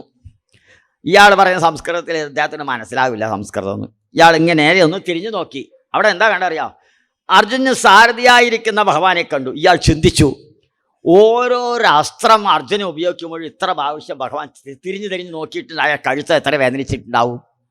ഇന്ന് വരെ നമ്മൾ ചിന്തിച്ചിട്ടുണ്ടോ ഈ ചിന്ത? ഇല്ല, നമ്മൾ ചിന്തിച്ചിട്ടില്ല. പക്ഷേ ആ കൃഷിക്കാരൻ ചിന്തിക്കുകയാണ്, ആ പാർത്ഥസാരഥിയായിരുന്ന ഭഗവാന്റെ കഴുത്ത് എത്ര വേദനിച്ചിട്ടുണ്ടാവും എന്ന്. കുറേ നേരം പ്രഭാഷണം കഴിഞ്ഞ് ആൾ വന്നു, പുറത്ത് വന്നു. ആചാര്യൻ, എന്താ കഥ കേൾക്കാൻ ഉള്ളിൽ വരാത്ത? നിങ്ങളെ ആളുകളെ വിട്ടില്ല. പോട്ടെ, ഇനി എന്ത് മനസ്സിലാക്കി ഇവിടെ ഇരുന്ന്? എന്ത് മനസ്സിലാക്കാൻ? നിങ്ങൾ സംസ്കൃതം എന്തൊക്കെയാ പറഞ്ഞു? എനിക്കൊന്നും മനസ്സിലായില്ല. പിന്നെ എന്താ മനസ്സിലാക്കി? അത് മനസ്സിലാക്കി. അതെന്താ? അതാ അവിടെ സാരഥിയായിരിക്കുന്നില്ലേ അയാളെ കൃഷ്ണൻ. എത്ര പ്രാവശ്യം തിരിഞ്ഞു നോക്കി വെക്കുന്നത്? ആഹാ, നീയാണോ പരമഭക്തൻ അല്ലേ? ഒരിക്കൽ അർജുനും കൃഷ്ണനും കൂടി നടന്നു പോവാ. അർജുനൻ പറഞ്ഞു, എനിക്ക് വെള്ളം കുടിക്കണം എന്ന്. അപ്പോൾ ഭഗവാൻ പറഞ്ഞു, നീ ഈ വേഷത്തിൽ പോകണ്ട, ഒരു ബ്രാഹ്മണൻ്റെ വേഷം എടുത്ത് പോ, വെള്ളം ദാ അവിടെ ഓരോ ഓലപ്പേര കണ്ട ഒരു മുത്തശ്ശിയാണ്, അവിടെ പോയി വെള്ളം കുടിച്ചോ എന്ന് പറഞ്ഞു. അർജുനൻ ബ്രാഹ്മണൻ്റെ വേഷം എടുത്ത് അവിടെ ചെന്നു. മുത്തശ്ശി, എനിക്ക് വെള്ളം വേണം, ഒരു ചൊമ്പ് വെള്ളം എന്നങ്ങനെ വെള്ളം കുടിക്കാനായിട്ട് എടുത്ത് വെള്ളം ഇങ്ങനെ പൊക്കി വായിൽ കുടിക്കുമ്പോൾ അവിടെ ആയുധങ്ങൾ കണ്ടു. അരിവാള്, കൊടുവാമണ, വാള്, കട്ടുകത്തി, ഇതൊക്കെ കണ്ടു. അപ്പോൾ ഈ സ്ത്രീയോട് ചോദിച്ചു, നിങ്ങളാണ് ഈ കൃഷ്ണൻ്റെ പരമഭക്തൻ, എന്തിനാണ് ഈ വാളും കൊടുവാളൊക്കെ വെച്ചിരിക്കുന്നത്? എനിക്ക് 4 ആളെ കൊല്ലണം. 4 ആളെ കൊല്ലണോ ഈ വാർദ്ധക്യത്തിലോ? അതെ. അതാരൊക്കെയാ? ഒന്നാമത്തെ ആള് ഈ വില്ലാളി വീരനായ അർജുനൻ. അർജുനനോ? എന്തേ? ഒന്നും പറയണ്ട, എൻ്റെ ഭഗവാനെ അവൻ സാരഥിയാക്കിയിരുത്തി തേരാളിയായിട്ട്, പാവം എൻ്റെ കൃഷ്ണൻ. ആഹാ, അടുത്തതാരാണാവോ? അടുത്തതേ ഒരു ദ്രൗപദി ഉണ്ടത്രേ. എന്തിന് ദ്രൗപദി? എൻ്റെ കണ്ണൻ ഊണ് കഴിക്കാനിരിക്കുമ്പോഴാണ് ഗോവിന്ദ ദുശാസന എൻ്റെ സാരിയൊക്കെ കഴിക്കണമെന്ന് വാ എന്ന് വിളിച്ചത്. അപ്പോഴോ ആഹാരം പകുതി ഉരുണ്ട കഴിയില്ല, അപ്പോഴാണ് വിളിച്ചത്. അയ്യ, പാവം കൃഷ്ണൻ ഊണ് കഴിക്കാൻ പോലും വിട്ടില്ല. അടുത്തതാരാണാവോ? അടുത്തത് പ്രഹ്ലാദൻ. അയ്യോ, അത് പരമഭക്തനല്ലേ? അതൊക്കെ ശരിയാണ്. എൻ്റെ ഭഗവാനെ തൂണിൻ്റെ ഉള്ളിൽ നിന്ന് മനുഷ്യനല്ലാത്തതും മൃഗമല്ലാത്തതുമായ രൂപത്തിനെടുക്കാൻ പറഞ്ഞു. ആഹാ, ഇനി 4-ാമത്തെ ആളാരാണാവോ? നാരദരോ? അതെ. എന്തേ? ഒന്നും പറയണ്ട, എൻ്റെ ഭഗവാന് ഉറങ്ങാൻ സമയം കൊടുക്കില്ല. സദാസർവേദിലും നാരായണ നാരായണ നാരായണ നാരായണ പാടിപ്പാടിയാ ഉറങ്ങേണ്ട. ഭഗവാൻ ഉറക്കം പോലും ഇല്ല. ആഹാ, അർജുനൻ തോറ്റു. നേരെ വന്നു കൃഷ്ണൻ്റെ പാദങ്ങൾ, ഒറ്റ നമസ്കാരം. കൃഷ്ണ, എന്നെക്കാട്ടിലും അമ്മയ്ക്ക് ഭക്തിയുണ്ട്, ഞാൻ തോറ്റു കൃഷ്ണ നിൻ്റെ ലോകത്തിൽ അല്ലേ? അങ്ങനെയുള്ള പരമപ്രേമ ഭക്തി നമുക്ക് ഉണ്ടാകണമെങ്കിൽ കൃഷ്ണൻ ആരാണ് എന്ന് ആദ്യം അറിയണം. ഈ ശ്രീകൃഷ്ണ ഭഗവാൻ നമുക്ക് എല്ലാവർക്കും കൃഷ്ണ ആരാ? വസുദേവൻ ദേവിയുടെ മക്കൾ. എവിടെയാ ജനിച്ചത്? മധുര, കംസന്റെ രാജകൊട്ട മധുരയിലെ കാരാഗ്രഹത്തിൽ. അത് കഴിഞ്ഞ് അവിടെയായി ഗോകുലത്തിലേക്കായി, ഗോകുലത്തിൽ നിന്ന് വൃന്ദാവനത്തിലേക്ക്, വൃന്ദാവനത്തിൽ നിന്ന് കംസപദത്തിന് മധുരാപുരിയിലേക്ക്, മധുരാപുരിയിൽ നിന്ന് ദ്വാരകാപുരിയിലേക്ക്, ദ്വാരകയിൽ നിന്ന് നേരെ ഗുരുവായൂരിലേക്ക് അല്ലേ? അതൊക്കെ അറിയാം. പക്ഷെ ഈ കൃഷ്ണന്റെ ലീലകളൊക്കെ ഒരുപാടുണ്ടല്ലോ. അതറിയണമെങ്കിൽ എന്ത് തുറക്കണം? ശ്രീമദ് ഭാഗവതം കൃഷ്ണസ്തു ഭഗവാൻ സ്വയം അല്ലേ? ശ്രീമദ് ഭാഗവതം തുറന്നാൽ, ഏകാദശ സ്കന്ധത്തിൽ എടുത്താൽ ശ്രീകൃഷ്ണൻ ആരാണെന്നറിയാൻ നമുക്ക് സാധിക്കും. നമ്മൾ വിചാരിക്കുന്ന പോലെ 2 നാമം കൊണ്ട് 2 കൃഷ്ണ എന്ന് പറയുന്ന KRSHN കൊണ്ടല്ല അല്ലേ? ഒരു ചെറിയ 3-ാം ക്ലാസ് പഠിക്കുന്ന കുട്ടി ദിവസേന ക്ഷേത്രത്തിൽ പോയിട്ട് പ്രാർത്ഥിക്കുക. അപ്പോൾ അവിടുത്തെ മേൽശാന്തി ദിവസേന നോക്കിക്കൊണ്ടിരിക്കുക. ഒരു ദിവസം ആ കുട്ടിയോട് ചോദിച്ചു, നീ എന്താ പ്രാർത്ഥിക്കണത്? എനിക്ക് ശ്ലോകം വല്ലതും അറിയോ? അമ്മ വല്ലതും പറഞ്ഞു തന്നിട്ടുണ്ടോ? പിന്നെ എന്താ പ്രാർത്ഥിക്കണത്? ABCDEFGHIJKLMNP OPQRST UVWXYZ. എന്താ അത്? അതിൽ 27 അക്ഷരത്തിൽ NARYN നാരായണ ഇല്ലേ? ഉണ്ട്. RMA രാമ ഇല്ലേ? ഉണ്ട്. BALARMA ബലരാമ ഇല്ലേ? ഉണ്ട്. LAKSHM ലക്ഷ്മി ഇല്ലേ? ഉണ്ട്. പിന്നെന്താ? അതിലും ഭഗവാൻ. അല്ലേ? അപ്പോൾ ആ ഉണ്ണികൾ ചെറുപ്രായത്തിൽ തന്നെ സുധാമാവനെപ്പോലുള്ള ഒരു അച്ഛനായിരിക്കണം. ചെറുപ്രായത്തിൽ തന്നെ ഭഗവാന്റെ കഥകളെ പാടിക്കൊടുക്കുന്ന ഒരച്ഛൻ. പിന്നെയോ ഗുരുനാഥൻ പറയുന്നത് മുഴുവൻ കേട്ട് നടക്കുന്ന ശിഷ്യൻ. പിന്നെയോ എല്ലാത്തിനും ഉപരിയായിട്ട് വാർദ്ധക്യം വന്നപ്പോൾ ദാരിദ്ര്യം കൊണ്ട് സഹിക്കാൻ വയ്യാതെ ഉത്തമ ശ്ലോക ദർശനം. ആരെയാ കാണാൻ പറഞ്ഞത്? ശ്രീകൃഷ്ണ ഭഗവാനെ. ഇപ്പോൾ ഭാരത മഹായുദ്ധമെല്ലാം കഴിഞ്ഞ് 16,000 ഭാര്യമാരുടെ പുത്രന്മാരും സുഖമായിരിക്കുന്നില്ല. ഇപ്പോൾ പോയ കൃഷ്ണനെ കാണാം. വെറുങ്കയുടെ എങ്ങനെ പോകണ്ട, വേണ്ട ഞാൻ തരാ 4 പിടിയ പോലെ. ഭക്തിയുടെയും സുഹൃത്തത്തിൻ്റെയും സഖ്യത്തിൻ്റെ ആത്മബന്ധത്തിൻ്റെ 4 പിടിയാ വലുതാ പിടിച്ചോ കൊണ്ട് ഭക്തി അല്ലേ? അവിടെ ചെന്നപ്പോൾ എന്താകണ്ട ആ സുധാമൻ. നമ്മളൊക്കെ നമ്മുടെ വീടുകളിൽ ആരെങ്കിലും വന്നാൽ ഇരുന്ന സ്ഥലത്ത് നിന്ന് ഇങ്ങോട്ട് വാട്ടോ എന്ന് പറയും. ഭഗവാൻ അങ്ങനെയാണോ ചെയ്തത്? ഗേറ്റിൽ പോയി ആ ഗോപുരവാതിൽക്ക് പോയി കൂട്ടിക്കൊണ്ട് 2 കയ്യും പിടിച്ചുകൊണ്ട് അക്രൂരസ്വാമികൾ ഗോകുലത്ത് വന്നപ്പോൾ എന്താ സംഭവിച്ചത്? സന്ധ്യാസമയത്തല്ലേ വന്നത്. ഇവിടെ അക്രൂരനാണെങ്കിലോ അനവധി വർഷങ്ങളായിട്ട് ആ ഉണ്ണിയെ കാണണം, ഉണ്ണി കെട്ടിപ്പിടിച്ച് ആലിംഗനം ചെയ്യാൻ ഉണ്ണി വേണമെന്ന വൃന്ദാവന ഭൂമിയിൽ വീണുരുളണം. ആ ഉണ്ണിയെ എവിടെ വെച്ച് കാണും, കണ്ടാൽ സംസാരിക്കൂ, ഇങ്ങനെയുള്ള മനസ്സ് അല്ലേ? പക്ഷെ ചെന്നുപെട്ടത് എവിടെയാ? കംസന്റെ രാജകൊട്ടാരത്തിൽ. കൃഷ്ണ മുകുന്ദ നാരായണ എന്ന് പറഞ്ഞാൽ കഴുത്ത് ചീവും കൃഷ്ണൻ അല്ലേ? നമ്മുടെ കംസൻ. ആ ഭയമാണ് അവിടെ. മനസ്സ് മുഴുവൻ ഭഗവാനിലേക്ക്. നമ്മൾ യജ്ഞവേദിയിൽ വന്നു, സപ്താഹ യജ്ഞവേദിയിൽ കഥ കേൾക്കാനിരുന്നാൽ പകുതി മനസ്സ് വീട്ടിലും പകുതി മനസ്സ് യജ്ഞവേദിയിലുമായ കഥ കേട്ടിട്ട് ഒരു പ്രയോജനവും ഇല്ല. 7 ദിവസത്തിന് അതൊക്കെ അത് ഒതുക്കി വെക്കണം. അതൊന്നും 7 ദിവസത്തേക്ക് ഒന്നും തൊടണ്ട, അവിടെ വെക്കുക. 7 ദിവസം കഴിഞ്ഞ് ബാക്കിയൊക്കെ. അപ്പോൾ 7 ദിവസം ശ്രീമദ് ഭാഗവതം എന്താ പറയണത്? മനുഷ്യനായി ജനിച്ച് ഒരു സപ്താഹയജ്ഞമെങ്കിലും പൂർണ്ണമായിട്ട് ശ്രവണം ചെയ്തിട്ടില്ലെങ്കിൽ അവൻ കഴുതയ്ക്ക് തുല്യമാണ്, അല്ലെങ്കിൽ ചത്ത ശവത്തിന് തുല്യമാണ്. നമ്മളൊക്കെ അരമണിക്കൂർ കേട്ട് പോയി ഉച്ചയ്ക്ക് വരാട്ടോ പോയിട്ട് സപ്താഹം പൂർണ്ണമായിട്ട് ശ്രവണം ചെയ്താൽ എന്താ ഫലം? 3 ഗയാശ്രാദ്ധം കഴിച്ചതിൻ്റെ ഫലവും സപ്താഹ ശ്രവണം ചെയ്യുക മുക്തി കരോക്ഷതി, മുക്തിയും അല്ലേ? അതുകൊണ്ടല്ലേ അസാരേ സംസാരേ വിഷയവിഷസംഘാകുലതീയ ക്ഷണാർദ്ധം ക്ഷേമാർത്ഥം പിബത ശുഗാതുലസുതാം കിമർത്ഥം വ്യർത്ഥം ഭോ പൃച്ഛത കുപതേ കുൽസിതകതേ പരീക്ഷിൽ സാക്ഷി യശ്രവണഗത മുക്തോക്തി കഥനേ. സപ്തായജ്ഞം ശ്രവണം ചെയ്താൽ മുക്തി നിശ്ചയമാണ്, അത് യാതൊരു സംശയമില്ല. വേണമെങ്കിൽ പരീക്ഷയും നോക്കിക്കോളൂ. നിങ്ങൾ ദിവസേന വിഷ്ണുസഹസ്രനാമം ജപിച്ച് നോക്കൂ. നിങ്ങൾക്ക് 1 മാസം കഴിയുമ്പോൾ ഒരു ഫ്രഷായിട്ടുള്ള വൈബ്രേഷൻ ഉണ്ടാകും, ദേഹത്തിൽ ഒരു തേജസ് ഉണ്ടാകും. ലക്ഷ്മിക്കുട്ടിയമ്മ എന്തൊരു മുഖം നോക്കൂ, ചുഞ്ചരിച്ച മുഖം അല്ലേ? ആ ദാനമാനങ്ങളെന്ന് പറഞ്ഞു ഭഗവാൻ. നമുക്ക് ദാനം കൊടുക്കാൻ നമ്മുടെ ഈ പണമില്ല, നമ്മളെങ്ങനെ ദാനം കൊടുക്കും? ഒന്നുമില്ല, ദാനം കൊടുക്കാം. എന്ത് ചെയ്യും? ഭഗവാൻ പറഞ്ഞതിന് വഴി പറഞ്ഞു. എന്താ വഴി പറഞ്ഞറിയാം? പുഞ്ചിരിച്ച മുഖത്തോടുകൂടി 2 വാക്ക് നല്ല വാക്ക് സംസാരിച്ചാലും ദാനം തന്നെയാണ്. ഒരു മുത്തശ്ശി തനിയെ ഇരിക്കണോ, ആ മുത്തശ്ശി അടുക്ക് പോയിരുന്ന ഒരു 5 നിമിഷം നല്ല വാക്ക് സംസാരിച്ചുകൊണ്ടിരുന്നാൽ ദാനം തന്നെയാണ് അല്ലേ? ഒരു സ്ത്രീ സുഖക്കേടായിട്ടിരിക്കുകയാണ്, അടുത്ത ആരുമില്ല, അവിടെ പോയി 2 നല്ല വാക്ക് പറഞ്ഞ് ഭഗവാന്റെ കീർത്തനം പാടിയാലും ദാനം തന്നെയാണ്. അല്ലാതെ കാശ് പണം ചെലവിച്ച് ദാനം കൊടുക്കണമെന്ന് ഭഗവാൻ പറയുന്നില്ല. സന്മനസ് കൊടുക്കൂ. നമ്മുടെ മനസ്സാകുന്ന താമരയാവുന്ന ഹൃദയത്തിനെ ആ ഭഗവാനിലേക്ക് സമർപ്പിക്കുക അല്ലേ? അതുകൊണ്ടല്ലേ പരീക്ഷത്തിന്റെ അവിടെ പരീക്ഷത്ത് എന്താ വിചാരിച്ചത്? താനും ഗുരുനാഥന് മാത്രമേ ഉണ്ടാവുള്ളൂ യജ്ഞവേദിയിൽ. അവിടെ അത്ര ഉള്ള ഋഷീശ്വരന്മാരും അവരുടെ ശിഷ്യന്മാരും ഭാര്യമാരും ബ്രഹ്മചാരികളും തൊട്ടുകൂടാത്ത ജാതിക്കാരും വ്യാധിയുള്ളവരൊക്കെ തടിച്ചുകൂടിയിട്ടുണ്ട് ഗംഗാനദിക്കരയിൽ. എന്താ? ഭാഗവത സപ്താഹം ചെയ്താൽ മുക്തി നിശ്ചയമാണ്. അതുകൊണ്ട് സപ്താഹം ശ്രവണം ചെയ്യണം എന്നുള്ളത് അല്ലേ? പക്ഷേ ഇപ്പോഴത്തെ നമ്മുടെ സപ്താഹ വേദി പകുതിയിലും ഉച്ചവരെ ഒരു 12 മണിക്ക് ആൾക്കാർ വരും, 2 മണിയോടൊക്കെ കാലിയാകും യജ്ഞവേദി. കഴിഞ്ഞു പോയി. എവിടെ? ഇപ്പം വരാം, എല്ലാവരും വരാം. പിന്നെ വൈകുന്നേരം സന്ധ്യാസമയത്ത് 4 ആൾ വരും, പിന്നെയും അത്രയും അല്ലേ?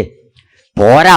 ഭഗവാൻ എന്തിനു വേണ്ടിയാണ് ഇതൊക്കെ നിർമ്മിച്ചത്? നമുക്ക് വേണ്ടി. സജ്ജനങ്ങളായ നമ്മൾ കലികാലത്തിൽ കലി ബാധിക്കാതിരിക്കാൻ എന്താ വഴിയെന്ന് ദേവന്മാരും ഋഷീശ്വരന്മാരും ചോദിച്ചപ്പോഴാണ് ബ്രഹ്മദേവൻ പറഞ്ഞത് നൈമിഷാരണ്യം, അവിടെയാണ് പോയേണ്ടത് അല്ലേ? ഒരു ചക്രമെടുത്ത് ഉരുട്ടി അത് എവിടെയാണോ ഉടയണത് അവിടെയാണ് കലി ബാധിക്കാത്ത സ്ഥലം അല്ലേ? അതാണ് നൈമിഷാരണ്യം. ചക്രം ഉടഞ്ഞ സ്ഥലം നൈമിഷാരണ്യം. ഇന്നും അത് കാടാണ് അല്ലേ. ആ ഋഷീശ്വരന്മാർ സൂതൻ കഥ പാടുമ്പോൾ 88,000 ഋഷീശ്വരന്മാരും 96 വയസ്സായ ശൗനകാദികളും ആ ഗോമതി നദിയിൽ സ്നാനം ചെയ്ത് ആ മരത്തിൻ്റെ ചുവട്ടിൽ അനവധി മരങ്ങളാണ്. അതിന് ചുവട്ടിൽ നിന്ന് ഗായത്രി മന്ത്രം ജപിച്ച് സന്ധ്യാവന്ദനാദികൾ വെച്ച് അഗ്നിഹോത്രാദികൾ വെച്ച് 7 മണിക്ക് കഥ കേൾക്കാൻ എത്തുകയാണ് അവിടെ.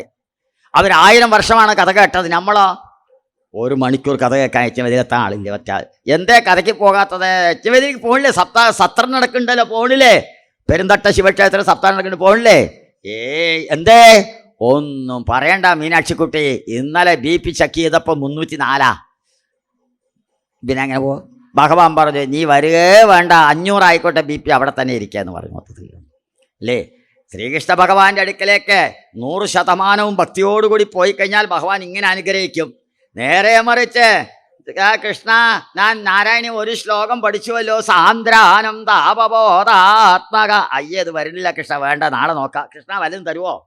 കൃഷ്ണൻ പറയും, മീനാക്ഷിക്കുട്ടി അമ്മേ, 1000 ആൾ നിൽക്കുന്നുണ്ട്, അവരൊക്കെ പരമഭക്തരാണ്, നീ പിന്നാലെ നിൽക്കട്ടോ, ഞാൻ പിന്നെ അനുകരിക്കാം. അപ്പോൾ ഇങ്ങനെ അനുകരിക്കാം അപ്പോൾ പറയും. അപ്പോൾ അവിടെ പരമപ്രേമഭക്തി ദിവസേന സമ്പൂർണ്ണ നാരായണീയം 4.5 മണിക്കൂറല്ലേ വേണ്ട, നിങ്ങൾ അതിന് 5 ആയി തിരിക്കൂ, 7 ദിവസം തിരിക്കൂ, 15 ദശകം ദിവസേന പാരായണം ചെയ്യുക. ശ്രീമദ് ഭാഗവതത്തിൽ അവസാനത്തെ 12ാമത്തെ സ്കന്ധത്തിൽ 2 അധ്യായം ദിവസേന പാരായണം ചെയ്യൂ. ശ്രീകൃഷ്ണാവതാരം പാരായണം ചെയ്തു. ദശമസ്കന്ധത്തിൽ 3-ാം അധ്യായം പാരായണം ചെയ്തു. ഭാഗ്യവന്മാരായി. കാരണം അവിടെ എസൻസാണ് ഇരിക്കുന്നത്. ശ്രീമദ് ഭാഗവതം കൃഷ്ണൻ്റെ എസൻസാണ്. അത് തേജസ് മുഴുവൻ അവിടേക്ക് പകർത്തി വിട്ടിരിക്കുകയാണ് കൃഷ്ണൻ. അതാരുടെ ഭാഗ്യം? നമ്മളുടെ ഭാഗ്യം. ഹന്തഭാഗ്യം ജനാനാം അല്ലേ.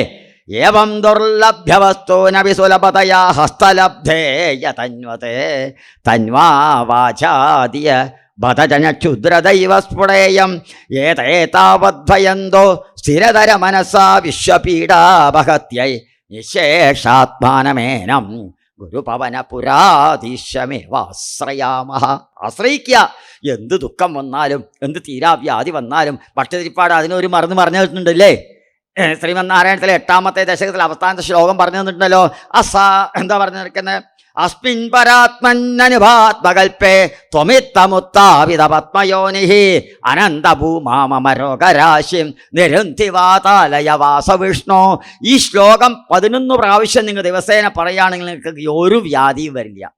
ഇത് സത്യമാണ്. ക്യാൻസറെ പോലും ഓപ്പറേഷൻ ഇല്ലാതെ ഭേദമാക്കിയ ശ്ലോകമാണിത്. നിങ്ങളും ജപിക്കൂ.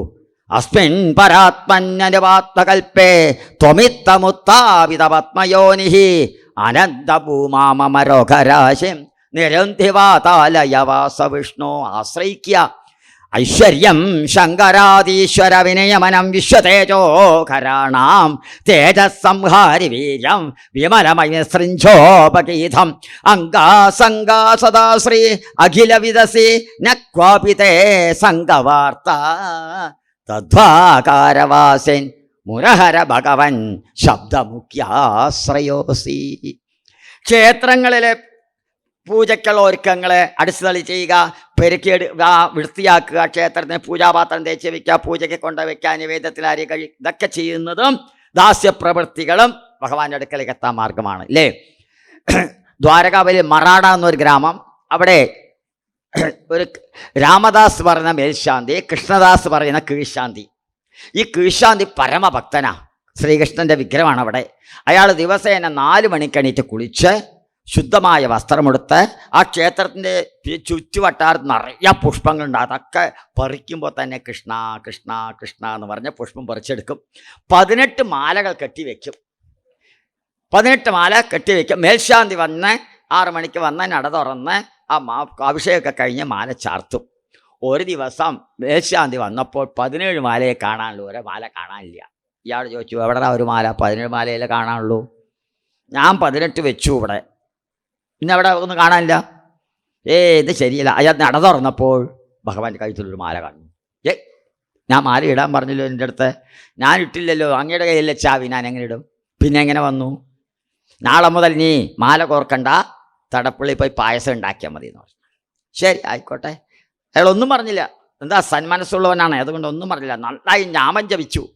ജപിച്ചിട്ട് നാളെ ഞാൻ പായസം ഉണ്ടാക്കാൻ പോകണേ കൃഷ്ണ, പായസം നന്നായി വരണേ എന്ന് പ്രാർത്ഥിച്ച് ഉറങ്ങി. കാലത്തെണീറ്റ് നേരത്തെ എണീറ്റ് തടപ്പുള്ളിൽ പോയി പായസം ഉണ്ടാക്കുമ്പോഴും കൃഷ്ണ കൃഷ്ണ കൃഷ്ണ രാമ രാമ കൃഷ്ണനാമ ഗോവിന്ദ അങ്ങനെ പറഞ്ഞ് പായസം ഉണ്ടാക്കി അവിടെ വെച്ചു. മേശാന്തി വന്ന് തുറന്നപ്പോൾ ഭഗവാന്റെ വായി മുഴുവൻ പായസം. ആരാ പായസം തേക്കാൻ പറഞ്ഞു എൻ്റെ അടുത്ത്? ഞാൻ കൊടുത്തില്ലല്ലോ. നീ ഈ ജോലിക്കും പറ്റില്ല. നാളെ മുതൽ ഒരു കാര്യം ചെയ്യേ, സജ്ജനങ്ങളുടെ പാതുകയുണ്ടല്ലോ അതൊക്കെ വാങ്ങി വയ്ക്കാം, ഉമ്മർത്ത് നിന്നാൽ മതി. ആയിക്കോട്ടെ, അതൊന്നും ഏറ്റെടുത്തു. രാവിലെ ഇതുമാരി നേരത്തെ കുളിച്ച് അവിടെ നിന്ന് ഭക്തന്മാർ വരുന്നത് അവരുടെ പാതയൊക്കെ വാങ്ങി അവിടെ വെച്ചു. മേൽശാന്തി വന്ന് 6 മണിക്ക് നടന്നിറക്കും. ഭഗവാൻ കഴിച്ച് 2 ചെരുപ്പ് തൊങ്ങണു. അടാ ആരാ ചെരുപ്പിടാൻ പറഞ്ഞത്? ഞാനിട്ടില്ലല്ലോ. പിന്നെ ഇങ്ങനെ അപ്പം ഭഗവാൻ വിളിച്ച് പറഞ്ഞു, അല്ലയോ രാമദാസേ, നിന്റെ മന്ത്രമൊന്നും എനിക്കിഷ്ടമായിട്ടില്ല. ആ കൃഷ്ണദാസ് അവൻ മന്ത്രോച്ചാരണത്തിൽ മിടുക്കനാ. കൃഷ്ണ കൃഷ്ണ കൃഷ്ണ എന്ന് പറഞ്ഞാൽ ഓരോ പുഷ്പവും പറിച്ചെടുക്കണത്. പിന്നെ മാല കെട്ടുമ്പോൾ നാമസങ്കീർത്തനം കൊണ്ടാണ് എനിക്ക് മാല കെട്ടി വെക്കണത്. ഞാൻ അവൻ്റെ ഭക്തി പരീക്ഷിച്ച് നിന്നെ കാണിക്കാണ് അതൊക്കെ ചെയ്തത്. ഞാൻ തന്നെ അതൊക്കെ ചെയ്തത്. ആർക്കാ പരമപ്രേമഭക്തി? കൃഷ്ണാന്തിക്ക. അപ്പോൾ ഈ പരമപ്രേമ ഭക്തി ഗോപികന്മാരെ പോലെയും എന്താ, നമ്മളെ ഒരു സാധനത്തിനെ കണ്ണു വെച്ചു എന്ന് വെച്ചാൽ, പ്രത്യേകിച്ചും സ്ത്രീകളെ കണ്ടാൽ ഒന്ന് വാങ്ങാതെ വിടില്ല. അത് ഇല്ലേ, ഒന്ന് കണ്ടാൽ ഏതെങ്കിലും കടയിൽ ഒന്ന് കണ്ടാൽ ഇത് വാങ്ങണോ ഇത് വാങ്ങണോ ഇത് വാങ്ങണോ അല്ലേ. അതും ആരെയാണ്? ഉണ്ണിക്കണ്ണനെ കണ്ടാൽ കണ്ണെടുക്കാൻ സാധിക്കില്ല അല്ലേ.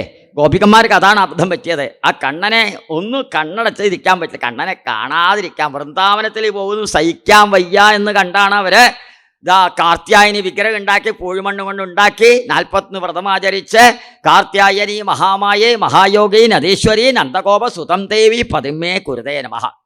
പക്ഷെ ഭഗവാൻ എന്താ അനുഗ്രഹിച്ചത്? നിങ്ങളെ ഇനി കല്യാണം കഴിക്കാമെന്നും പറ്റില്ല. പിന്നെ എന്താ പറ്റുക? രാസക്രീഡ കളിക്കാൻ പൊക്കോ, എല്ലാവരും കൂടി രാസക്രീഡ കളിക്കാൻ. കല്യാണം കഴിക്കാനൊന്നും പറ്റില്ല എനിക്ക് അല്ലേ. അപ്പോൾ ആ പരമപ്രേമ ഭക്തി അക്രൂരെ പോലെയും ഉദ്ധവരെ പോലെയും കുറൂരമ്മയെപ്പോലെയും വില്വമംഗളസ്വാമിയിൽ പോലെയും പൂന്താനത്തിനെ പോലെയും നാരായണ ഭട്ടതിരി പോലെയുമുള്ള ഭട്ടതിരിപ്പാട് വിചാരിച്ചുവോ? അന്ന് അദ്ദേഹം എഴുതിയ തൻ്റെ 27ാമത്തെ വയസ്സിൽ എഴുതി കഴിഞ്ഞു ശ്രീമൻ നാരായണീയ ഭട്ടതിരിപ്പാട്. നമ്മൾ പഠിക്കാൻ എപ്പോഴായിരിക്കണത്? 60 വയസ്സ് കഴിഞ്ഞ ശേഷം. 60ാമത്തെ വയസ്സിൽ നാരായണീയൻ തുറന്നു, സാന്ദ്ര സാന്ദ്ര സാന്ദ്ര. ഇത് വരില്ല, അപ്പം അത് നമുക്ക് വേണ്ട, അത് മൂടി വെക്കലേ ഉള്ളിൽ. എങ്ങനെയാ വരിക? 60ാം വയസ്സിൽ തുറന്നാൽ എങ്ങനെയാ വരിക? എന്തുകൊണ്ട് 15ാമത്തെ വയസ്സിൽ തുറന്നില്ല നാരായണീയം? ഭട്ടതിരിപ്പാട് 1560 ജനിച്ചു. 1587 ശ്രീമൻ നാരായണീയം എഴുതി സമർപ്പിച്ച് കഴിഞ്ഞു തൻ്റെ 27ാമത്തെ വയസ്സിൽ ഭഗവത്പാദങ്ങളിൽ ഇല്ലേ. 1034 ശ്ലോകങ്ങളും ശ്രീമദ് ഭാഗവതത്തിനെ പിഴിഞ്ഞെടുത്തു ഭക്തി കൊണ്ട് അദ്ദേഹം. തൻ്റെ പാലാഴിയാകുന്ന ഹൃദയത്തിനെ കടഞ്ഞെടുത്തു അല്ലേ. ഹൃദയമാകുന്ന പാലാഴിനെ സംസ്കൃതമാകുന്ന മത്തുകൊണ്ട് കടഞ്ഞങ്ങടെടുത്തു അല്ലേ. അവിടെ ശ്ലോകങ്ങളും ഭക്തരിപാടും ഭംഗിയായി എഴുതിയിട്ടുണ്ട് അല്ലേ. ആ രാസക്രീഡയ്ക്ക് ഒതുക്കിയിരിക്കുന്ന ആ ഭക്തിരസം നോക്കൂ അല്ലേ. അകേശപാശധൃത പിഞ്ചികാവിതതി സഞ്ചലൻ മകരകുണ്ടലോ ഹാരജാലവനമാലികാലളിത അംഗരാഗന സൗരഭം പീതചേലധൃത കാഞ്ചി കാഞ്ചിതൗതം ചതം ശുമണിനൂപുരം രാസകേളി പരിഭൂഷിതം തവ ഖിരൂപമീശ കലയാമകേ അല്ലേ. കാളികമർദ്ദനെ നോക്കൂ. അഥവാരിണി ഘോരതരം ഫണിനം പ്രതിവാരയിതം കൃതീർഭഗവൻ ദ്രുതമാരുതീരകനീപതരം അല്ലേ. ആ നടനമാടുന്ന പോലെ തന്നെ അവിടെ ശ്ലോകം അല്ലേ.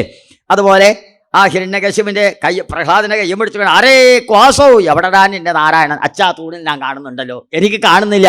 നീ അച്ഛന് കാണില്ല, എനിക്ക് കാണുന്ന ഞാൻ തൂണ് നോക്കട്ടെ എന്നാൽ അച്ചടി. എന്താ വന്നത്? സ്തംഭേ ഘട്ടയതോ ഹിരണ്യകശിപോ കർണോ സമാചൂർണയൻ അല്ലേ. കിട്ടുകിട്ടായി എന്ന് വർപ്പിക്കുന്ന ഇതേവരെ കണ്ടില്ലാത്തൊരു രൂപം അല്ലേ. ഭഗവാൻ എങ്ങനെയാണ് ഇങ്ങനെ അവതരിച്ചത്? അതുകൊണ്ടായിരിക്കും ആ സ്ത്രീ പറഞ്ഞത് പ്രഹ്ലാദനെ വധിക്കണമെന്ന്. എന്താ കാരണം? ഇത്രയ്ക്കും എൻ്റെ ഐശ്വര്യാധികനായിരിക്കുന്ന ഭഗവാനെ ഒരു മനുഷ്യനില്ലാത്തതും മൃഗമില്ലാത്തതുമായ രൂപം എടുക്കി വെച്ചു എൻ്റെ പ്രഹ്ലാദൻ ഉണ്ണി ഇല്ലേ. എന്തിനുകൊണ്ട്?